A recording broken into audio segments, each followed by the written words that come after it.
Kunnen jullie mij horen? Ah, nu wel. I'm going to speak first in Dutch and then the rest will be in English because there are many English people here and Italian people and a lot of other people and a lot of Dutch people. So thank you for switching your English switch on. Welkom bij deze eerste en hopelijk niet laatste aflevering, een pilot van Composers Clinic. I'll say it first in Dutch and then in English. Het begon in mijn hoofd 8, 9 jaar geleden. Idee dat wat we hier hebben, we hebben de overalls. Dat zijn gewoon leuke mensen, kunnen muziek spelen van professionele muzikanten. Maar ik dacht, hoe zou het zijn als het andersom zou zijn? Dat niet-professionele componisten de kans krijgen om met muzikanten, professionele muzikanten te werken en hun stukken uit te voeren. En zo is het begonnen. En dus dit is the fruits of that. So I wanted to say welcome all of you to the first edition and hopefully not the last edition of what we lovingly call Composers Clinic. And it started in my head about nine years ago. Here we have something we call the overalls, where people who don't make their living with music, I don't like the word amateur because basically that just means a lover of music, which we all are. But people who have other professions but enjoy music, that they would play music written by professional musicians from Splendor, composers. And I thought, wouldn't it be amazing to have it the other way around, that composers, people who make their living differently than from having their music performed, if they had a chance to work with professional musicians, for one day they could say anything they want to us, and that we would then perform their pieces. So that's kind of how this happened. So thank you, first of all, to all these amazing musicians. I called them and they just said yes. And I knew that this was the only day that they would be willing to give up a bit of their holiday, the last weekend before it all starts. And so we've been having a wonderful time eating, drinking coffee, but that's coming later. So my heart, I'm deeply, deeply, deeply indebted to everybody for just coming and sharing this. I'm going to introduce my first, I don't want to say guinea pig, but the first composer. And I will say we'll have a little interview. I thought it would be interesting to talk about his work, where he comes from, how this came to be, how we met. Then there'll be a little break where you can all go have a drink, get it, bring it back if you like. And then we'll have the world premiere. So I would like to introduce Levy, our first composer for Composers Clinic.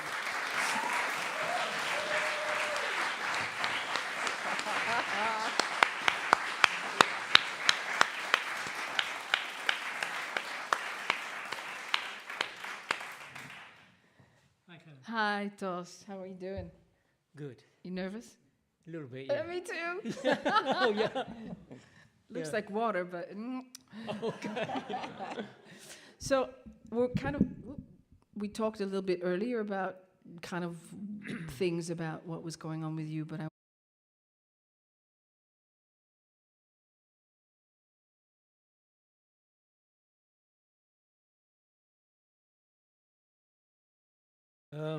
well, my profession for the last 40 years was belichter, a lighting guy. And I'd worked for Holland Festival, I'd worked for many musicians, many musical, mainly music.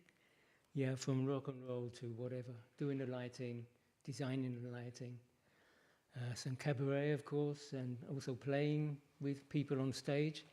And Claire and I met in the music theatre, doing Holland Festival operas, and a lot of them. And I was amazed with her singing. And by chance, she ended up, or not ended up, but one year she had the opportunity to play with Chris Hinze, who's a flute player. He has it's a more jazz kind of thing. And he invited Claron to play with him, but I was his lighting guy for already 10 years. So we went on tour together, and in that tour I gave Claron a CD, and on that CD was this music, what you're going to hear. Not the same, but basically this. And I asked her her opinion, what do you think of it? You know, just give me an honest opinion. And then a few years later, she came back to me. Yeah. We were playing in the Kleine Comedie, close by here. And she came to me and asked, do you want to hear your music? So I said, what? What do you mean? Well, you know, with real musicians. Yeah, so yeah, look what's happened. So now I've got, you know, I've had the opportunity from Claron, who's absolutely magnificent with her creativity and her organizational talents, to arrange. And I got these guys, you know, I mean, my God, what a quality of musicians we have here. And I'm absolutely flabbergasted. And yeah, well, here we are. And I found out that it's difficult because my score, what I've written down, wasn't complete. So the timing was a bit wrong, and this is a bit, you know. So today we had a bit of a job to get it straight, right? But yeah, I think it's going to work well, because these guys are absolutely fantastic. So yeah. Nice.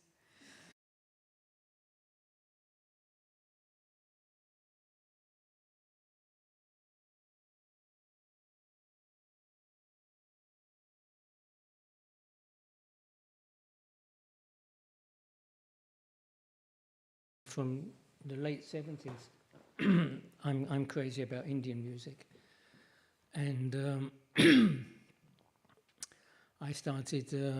Well, I was one of the oprichters. Founders. Yeah, one of the founders of the world music, not the world music, but the Indian music department in the world music department of the Rotterdam Conservatory. So it was there I had to learn Western solfège, because, you know, that's a part of being in the conservatory. I mean, I can understand Indian music and Indian solfège, that's not a problem, but, you know, when you're in a conservatory, you have to also understand how to work with Western notation. So in that process, I started to learn solfège,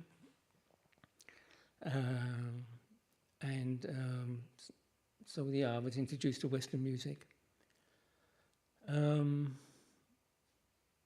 Indian music is pretty different because it's like it's a modal based system, and here in the West we have a harmonic based system. So it's new. So, but I started to learn a few things. Yeah. Oh, get a bit technical. Technical? Just explain a little bit about the difference between this Indian modal music Well, that the you... Indian modal system is raga, and I don't know if you understand raga, but it's based on one tone ladder, and the ragas differ in, not always particularly in tone ladders, but it's more in the sentences and the relationship between the notes. The way the melody moves, and each raga has its own characteristic qualities.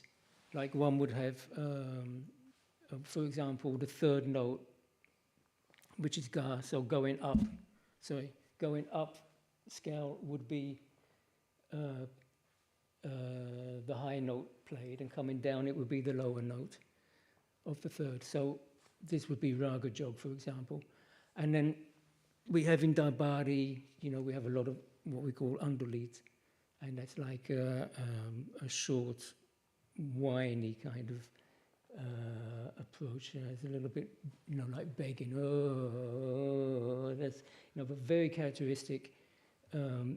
Longing for God, longing for the lover, or whatever. And it's like, this is very characteristic of Raga Dalbari. So there's many of these characteristic things which differentiate between ragas. Yeah. And it's also an improvisation system. So what is fixed is the raga is fixed, and the build-up of a raga is mostly from the low notes, very slow, and it builds up in speed and it builds up in the octaves as well. So we introduce firstly the low octave, and then we go to the middle octave and the high octave, and then we come back, and then we introduce a pulse. So then some rhythm comes in, not a rhythmic cycle, but just the rhythm. But yeah, in the second piece, I have one melodic line which starts pretty low, and then it builds up with the strings. And this is, it's not based on a raga, because the music coming is a 12, it's a chromatic scale. It uses all the 12 notes. But it has some Indian flavor to it. Mm. It's purely intuitively made, yeah. So I should say as well that if anybody would like to hear this, Tos explain everything in Dutch in the interval or after, he will. Yes. So I would like to know how this piece came to be, and what is the inspiration for it? Well, yeah, there's a few things of inspiration. Of course, Indian music was was my first music, Indian music. I had no Western music training whatsoever, so I was complete unknown with the Western system. So I have not studied the Western music at all. I just started to learn a few things in solfège. I had no composition lessons, no idea about structure in the Western music. So I was completely free, So within that freedom, I could do whatever I liked. And using the 12 tones, I found out, this is very interesting, because I can use layers, and it will somehow kind of work. It's always a bit of a risk using 12 tones. But the dissonance, when the dissonance are there, it kind of fits in a strange way. So it's, sometimes it's really amazing, and sometimes it's like, ooh, it's like very exciting. So anyway, this piece is basically based on the Book of John. The Book of John from the Bible. In the beginning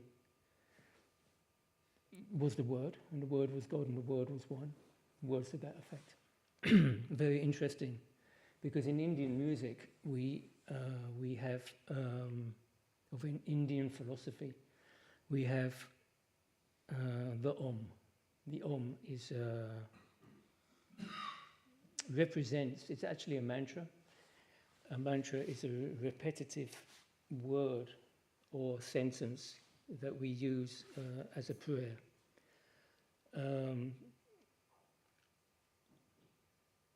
So I found a New Testament in Hebrew, and I have a Jewish background, and so I knew a little bit about Hebrew.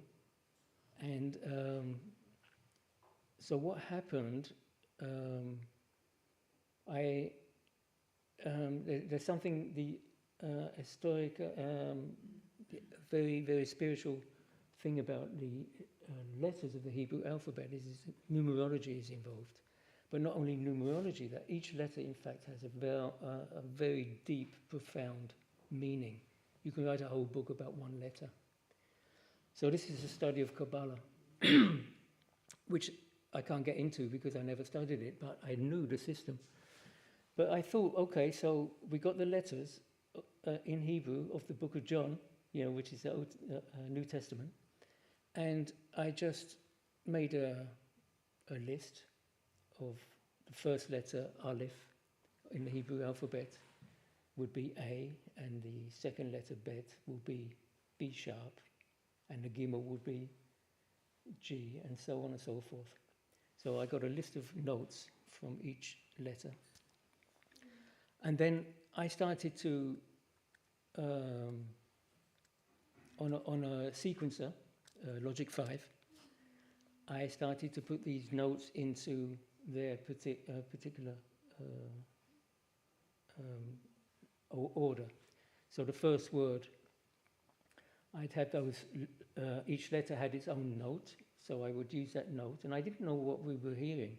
I had no idea until I finished the sentence, and then I put, I think I put a violin or a cello on it, so I could actually hear it, and I was amazed. I thought, oh my God, this is so strange, so weird, and it kind of works.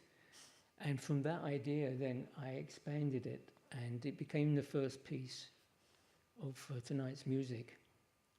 The first sentence is repeated again and again, therefore I call it a mantra.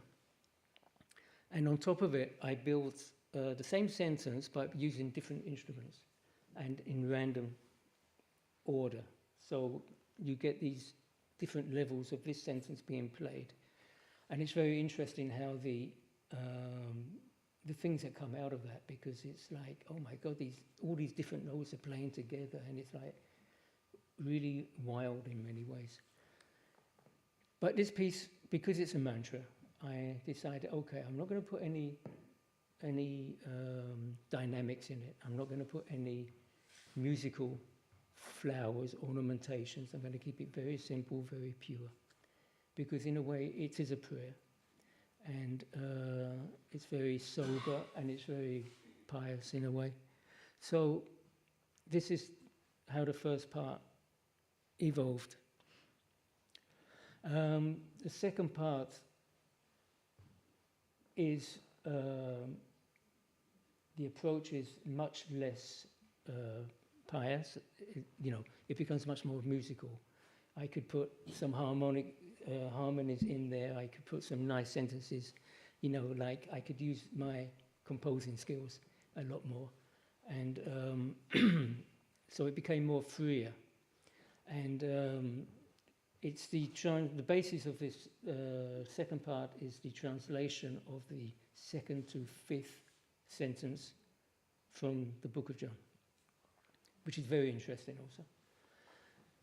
And this ends in, I call it a solo, but because I wrote it originally for cello, but my father-in-law, Henk van der Vliet, told me, Tos, you can't do this. He's a composer himself. You can't do this because the cello doesn't reach that high. So he said, well, you just, introduce an alveole, a viola, and then you can put some violins in for the high notes.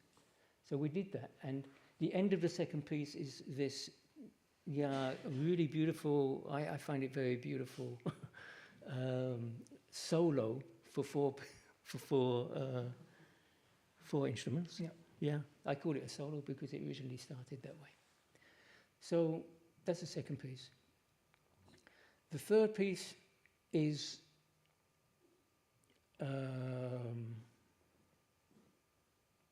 based, it has a Tibetan atmosphere about it. We have some, monks there, and we got a temple, Buddhist temple, somewhere in the mountains, and we got the gong, and around this atmosphere of Tibetan Buddhism, you can say. I use sentences from the translation and a couple of other sentences which are not in the translation but sound nice, just things. And I make a part of this. In this section, there is a fast part where it's a kind of chaotic moment where all these sentences all kind of go really fast, and it's kind of really almost chaotic in a way. But this, for me, is symbolic of the creation of the universe in a way, because you've got, you know, out of the chaos you can create, and it's like, so I create a chaos, and after that fast piece, everything calms down, and then suddenly everything changes. The key changes, and it's like the sun comes out. This heaviness of the piece kind of dissipates. The clouds go away, and the sun comes through, and everything becomes light. And it's done. It's created. The creation is finished. And that's the third piece. So it gives you an idea of what is happening in this piece. Yeah. Did I understand correctly that every letter Yeah. has a note, Yes. and you actually make words with sound? So these letters Yeah, as sound. So yeah. that actually, It's a musical translation of the Hebrew version of the Book of John, right. or the first 5 sentences of the Book Right. of John. And so did that influence your choice to not have the singers sing actual text? Yeah. Great. Yeah, that influenced me because I thought, well, they do actually. They do sing a little bit of the text. The male part, first part or second part? No, it will be the second part. Oh no, it's the first part. I can't remember. But at a certain moment, they're actually singing the sentence, and that's not very long. But basically, it's very angelic. She's an angel. Yeah. Very nice. Yeah, but it's very angelic, and it's very supportive of the vocals are fantastic, the choir is fantastic. And was it originally for a larger ensemble? Because now, was it originally for a larger ensemble or a no, larger but I choir? think no, not originally. But I think I always envisioned a bigger choir, so that you have time to breathe. Yeah. But that's just not possible always. Yeah. So this is the small version. Right. And I made a deal with the clarinet player. Yeah. Indeed. Because it's quite, you feel that there's no time, because it's just you. Yeah, and the color is beautiful. Actually, I think it works nice like that. Yeah, very much, yeah. Thank goodness. I'm very amazed. Yeah. So I wanted, the last thing before we stop, how was it for you today working with this bunch? Oh, absolutely phenomenal. I realized that, I know so little about Western music, but we tried a few things out, a few ideas from the musicians, and we made decisions. We tried different speeds, and we tried to emphasize different things. We worked with the balance, and it was absolutely fantastic. And some ideas I took, and some ideas I had to change again, take it back. But basically, it's been absolutely phenomenal. And to do this in one day, that is like, wow, how I'm so amazed that we get this far. Yeah. Because it's not an easy piece, it's a very challenging piece. Deceptively so. I also looked at it and thought, oh, it just repeats. It's repetitive. It's the same notes. Oh, yeah. It's not the same notes. Oh, it's different notes and different. Yeah. So it was, and I think everybody had that feeling, or most of us anyway. Yeah. And also, what I wanted to say is that since this was your first time working with musicians and in this way, we wanted to make it a little bit challenging for him.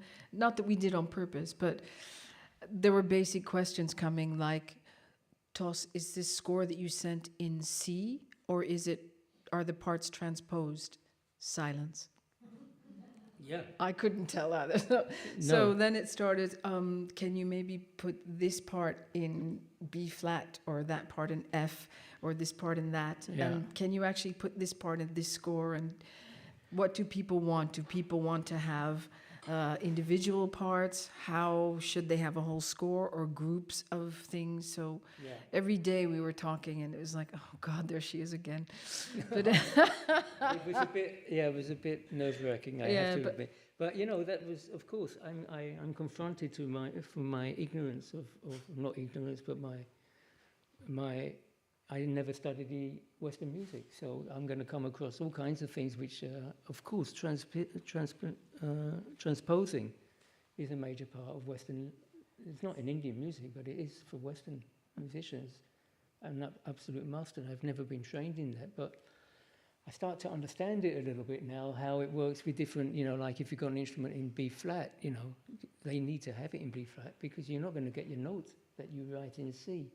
So it's like, oh my God, you know, oh wow. I mean, so I had to learn how to transpose, and I had to learn all these things, you know. So it was very challenging this last week.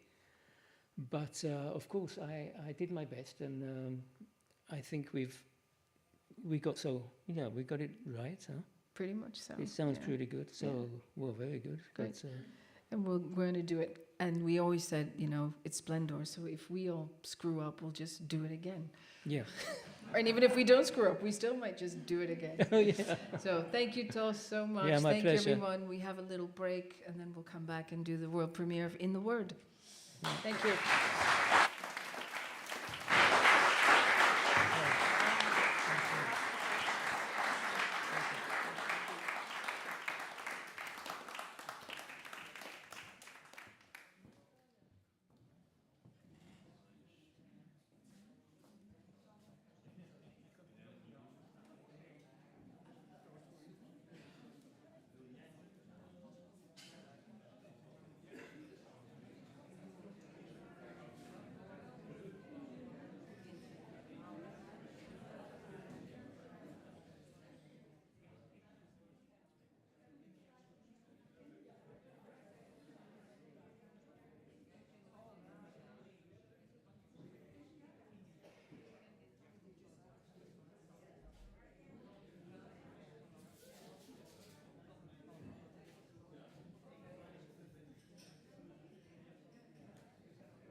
om niet meteen de donderende applaus te laten komen, maar dat de klank, that the sound goes into the cosmos, so we can hold our applause